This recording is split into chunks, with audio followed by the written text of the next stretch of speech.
Okay, so welcome class. I hope that you're watching this first. So ito dapat yung unahin natin. I only have an additional um you call this additional topics included in our second chapter. So, ipakita ko lang sa inyo. By the way, I already uploaded or I will upload later the latest version of the PowerPoint because I think I had sent you the older version which does not contain the diagrams for our naming of compound. So, or ano ba yung different forms ng structures natin and formula. So, in-include ko na lang siya dito in another video kasi hindi siya nasali doon sa nauna. So, let's take up first the first thing that you will have to know in order for you class to identify and name the structures like this. Ayan, like your butane, your ethanol, your 1-chloropropane. Kailangan muna meron kayong background sa naming of your straight chain alkanes. For example, ayan okay, a compound containing only one carbon, you call that as methane. Okay? CH4, a compound containing two carbon atoms, you call them as ethane, C2H6. Okay? Kung tatlo naman ang tawag sa kanya, tatlong carbon ang nakikita ninyo sa formula, then you call that as propane, C3H8. And so on. So, kapag apat na carbon, you have your butane. Kapag limang carbon, you have your pentane. Kapag anim na carbon, you have your hexane. And then 7, heptane. 8, octane. 9 carbons ang makikita mo sa chain no, ng alkenes. Then you call that as nonane. When the compound contains 10 carbon atoms, ang tawag sa kanya is decane. 11, andecane. 12 dodecane, 13 tridecane, 20 icosane. So, nag-iba ang pangalan niya, no? Naging icosane. And then, 30 carbon atoms, triacontane. So, marami pang iba dito. At actually, hanggang 100 yan siya, no? Because, again, biochemistry is dealing with macromolecules. When you say macromolecules, it is composed of chains of carbon atoms. So, pwedeng hanggang 100 carbon atoms yung nasa chain ng inyong compound. So, bawat number of carbon atoms, they actually have different names as well as their formula or structural formula. Okay, so palakihan natin so that you will see. Ayan So, nakita ninyo. These are the condensed structural formula. So, kapag may nakita kayong parenthesis, ang meaning niyan, for example, the pentane. Your pentane is a chain of 5 carbon atoms. So, pwede mo siyang isulat ng 3 carbon lang, pero may parenthesis sa gitna. So, kung bibilangin mo, 1 carbon, 2 carbon, 3 carbons. Pero since merong 3 dito, class, nakita nyo siya. So, i-times nyo yung 3 dito sa carbon atom natin. So, meaning may 3. Okay? Hindi lang siya isa. Okay? Meaning, kapag may parenthesis, i-times nyo yung number ng atom na nasa loob ng parenthesis doon sa number sa labas ng parenthesis. So, that means, this is not only 3 carbon atoms. It is actually composed, this formula, okay, defines an alkane chain which contains 5 carbon atoms. Kasi 1, 2, and 1 times 3. So, 3 carbon atoms plus 2 sa labas, it contains 5 carbon atoms. So, that means this is a chain of 5 carbon atoms and pentane ang pangalan niya. Now, we are using parenthesis class, okay?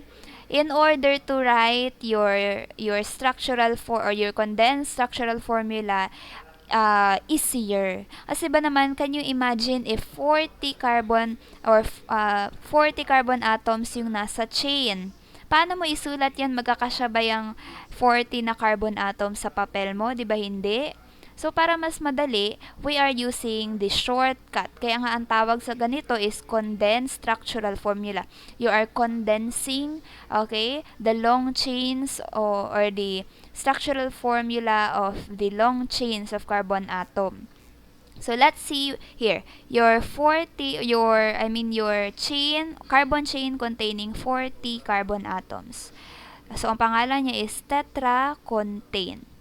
Now, in order to shorten this, you will just have to write the beginning of the chain and the end of the chain and the middle. So you will condense all the carbon atoms in between the first and the last carbon atom. So, you have 1, 2, 3. Hindi lang yan tatlo kasi nga sabi natin these contain 40 carbon atoms. So, meaning, the letter C found on the inside of your parenthesis, i-times mo siya ng 38. So, meaning, this one is 38 carbon atoms plus 2 carbon atoms, 1 on the beginning and 1 on the end. You will have a total of 40 carbon atoms. So, ganyan ang tinatawag natin na condensed structural formula. So, again, you will need to familiarize these names kasi nga we are going to use these structures in our future lessons in the biochemistry. So, kindly refresh your knowledge on the naming of compounds or chemicals. I-refresh muna ang utak. I think napagdaanan naman ninyo yan, naming. So, kung hindi pa, you just search IUPAC. Okay? This is a lesson, I think, in the beginning of high school. Meron na ito siya. Maalala ninyo yung IUPAC. International IUPAC. Okay, yan ang ginagamit natin na system in naming your compounds. So, kindly refresh your knowledge about the IUPAC. You can find different books containing those or kahit sa internet, mahanap ninyo. You can already search for the system used in naming your molecules. Okay, when you say IUPAC, International Union of Pure and Applied Chemistry. So, they are the ones giving the naming system. So, I hope i-refresh ang knowledge dyan. So, yan, pinakita ko lang sa inyo. Because you will be, since this is biochemistry, you will be exposed to longer chains of carbon atoms. Okay, so that is the first one. The second one that I would like to introduce to you again, para hindi kayo malito pagdating ng exam or quizzes, I will introduce to you the different types of formulas that we will be writing in chemistry or biochemistry. So generally, class, for example, sa quiz, I will say, write the structural formula of the following compounds and identify the chiral carbon atom. So, baka malito kayo, anong klaseng formula yung gagamitin namin, ma'am? Condensed formula ba? Structural formula? So, I will introduce to you kung ano yung mga possible na formulas. Okay? These are the 4 general ones. You have your Lewis structure. So, when you say Lewis structure, class, we are still including the number of shared electrons. So, sa Lewis structure, we are not using lines, okay? Like this one. So, hindi tayo gumagamit ng mga linya.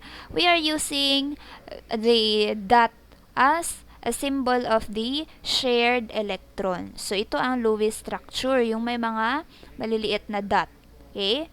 So, ayan ang bonding niya, the bonding of your carbon to your hydrogen is not showed by a single line, but rather 2 dots are used.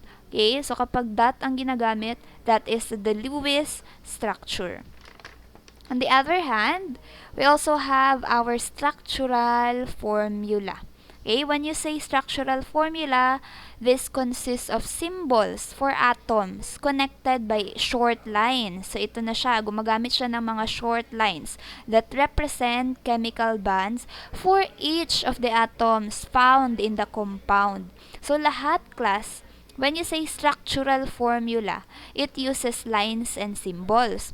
So, lahat ng merong chemical bond sa compound na yun, ang ginagamitan niya ng lines. Yan ang pinagkaiba nila sa condensed formula.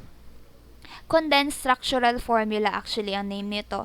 But in your condensed structural formula, we are no longer showing the bondings between the atoms in the compound. Hindi mo na pinapakita yung mga bond. For example dito, these are just the same. Propane, ito sila lahat. Propane. When you say propane, ano nga ang propane natin? A carbon chain containing 3 carbon atoms. So, bilangin natin. 3 ba talaga ang carbon atom nila? In the first one, 1, 2, 3. Correct. So, this is a propane. On the structural formula, correct. 3 lang din. Okay, and the condensed structural formula, 1, 2, and 3. So, these are all propane. Okay?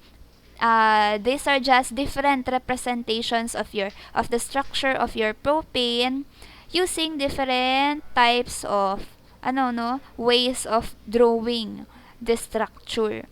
So, ang pinaka gagamitin natin for our class is either the structural formula or the condensed formula. So, again, balikan natin. Your condensed structural formula, class, is the same with your structural formula. The only difference is that it is easier to write your condensed formula kasi nga, you will not be showing the different the bonds happening in between the atoms. Okay, so pareho ba? Sabi dito, sa structural formula, the first carbon atom in your propane is connected to 3 atoms of hydrogen. So, meaning may 3 siyang linya. 1, 2, and 3. There, yan.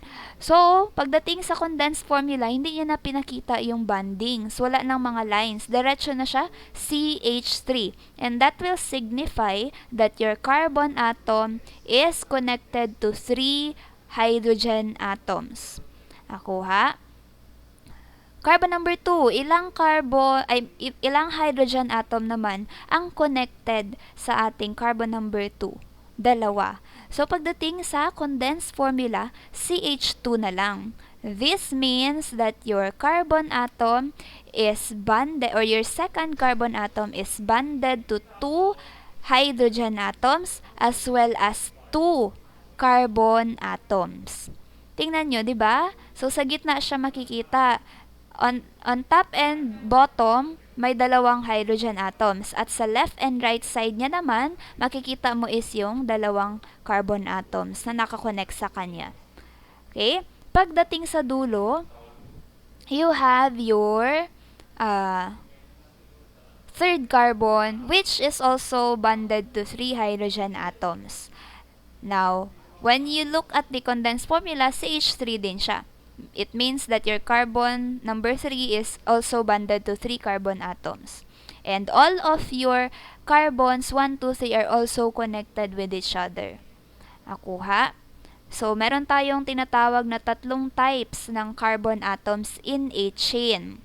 Okay, so pakilista. The first type of carbon atom in a carbon chain is the primary atom. Primary. When you say primary, nakikita siya sa pinakadulo, either at the left side or at the right side. So, in this structure, sa structural formula natin, you will see here, saan ang primary carbon atoms dyan? Yung number 1 and number 2. Why?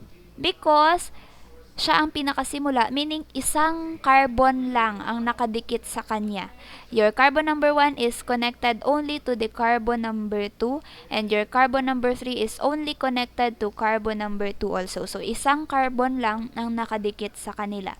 So, that is what you call a primary carbon atom. Now, the second type of your carbon atom in in a carbon chain is your secondary carbon atom. When you say secondary carbon atom, this is a carbon atom connected to two carbon atoms or two molecules of carbon atoms. So, the second carbon is the secondary. Okay? Secondary carbon atom siya. Kasi nga, on the left side, merong isang carbon na nakadikit sa kanya, and on the right side, may isang carbon din. So, dalawang carbon atom ang nakadikit. That is what you call a secondary carbon atom. Now, let's go to the third type of carbon atom in a structural formula. Sige, nandito ba? I will try to show you kung may sample dito. The third type of your carbon atom is your tertiary carbon atom. Let's take a look here sa 2-methylpropane. So, saan sa tingin ninyo ang tertiary? When you say tertiary, it is a carbon atom connected to 3 other carbon atoms. So, meaning, hindi lang dalawang carbon atom ang nakadikit doon sa carbon atom mo, kung hindi tatlo. So, in the structure of your 2-methylpropane, so, this one here on the center is called a tertiary carbon atom. Why? On its left side, one carbon atom is attached. On its right side, another carbon atom is attached. And on the top of your center carbon, another carbon atom is attached. So, 1, 2, 3 ang naka-attach sa kanya. So, this is what you call a tertiary carbon atom. Okay? So, ito siya, refresh lang, para i-refresh lang yung mind ninyo sa previous lessons. Okay? So, for example, dito, itong carbon number 1 ang primary carbon atom. Ang carbon number 2 is secondary. Okay? Secondary siya kasi dalawa lang, oh. Ang carbon number 3, secondary pa rin kasi dalawa lang ang nakadikit din sa kanya. And your carbon number 4 is also the same. Primary carbon atom siya. Kasi nasa isang carbon atom lang nakadikit sa kanya. Okay? So, wag malito. So, let's go back to the 4 ways or 4 general ways. So, tapos na natin ang Lewis structure, tapos na rin natin ang structural formula. Again, your structural formula is using lines to depict bondings between atoms. So, sinusulat mo lahat ng bonding sa structural formula. Pagdating sa condensed formula, nawala yung mga linya. So, hindi mo na isusulat ang bonds. We also have our line diagram. Sa line diagram or skeletal formula natin, class, you also call this as skeletal formula.